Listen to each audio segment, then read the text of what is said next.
My name is Will Young. I'm the brewer here at Milepost 111 Brewing Company. Pretty much a one-man brewing operation at this point because our system is so small.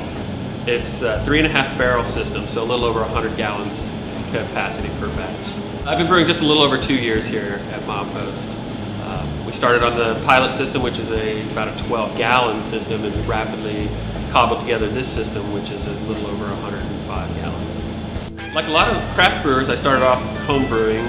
19 years ago was my first batch, and it was not a raving success, but like many things, if you stick with it, you get better. So switching to the larger system was mainly just learning how to convert all the volumes and temperatures and measurements of ingredients to scale up the recipes.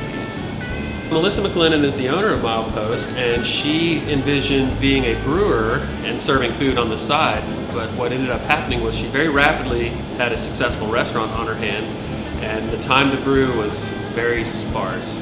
I came on board and offered to help keep a small flow of beer coming into the taps, and it just kind of grew from there.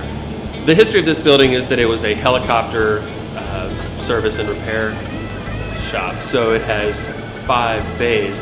The interesting thing is everything was designed to flow to the middle of what is now the restaurant, so anything I spill has to be managed very quickly or diners might have wet feet.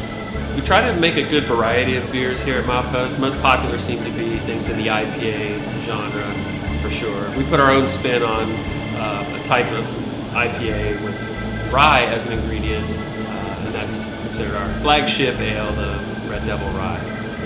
We keep a good supply of beer on hand at all times. I try to have at least 3 taps running at any one time. In the summer, when the rafting crowd is coming through, it can be very difficult keeping things flowing because they're a thirsty bunch. But we've just expanded to have an entirely separate cooler for storing beer so we can have a larger capacity on hand. So next summer should be much better. I've been fortunate in a small system and being allowed to have some creativity with what I brew, and so we've been experimenting with some different flavors that pair well with beers, such as adding pineapple or grapefruit to IPAs. The most unique one so far was a peanut butter porter. I think what really draws me into continuing to enjoy brewing and loving what I do is it's almost an ability to express yourself. You can be creative. It's a process with so many variables to try to get a handle on. You can never learn it all, so you're constantly learning and evolving. It never becomes mundane or routine. So I appreciate the challenge of it and the autonomy and the creativity. Just a couple weeks ago, I spoke to somebody who said how exciting it is to have a local pub and a local hangout in a small town like this that is actually creating their own beers. They just feel like it's their brewery, and that's our view too, is that we are Cashmere's brewery.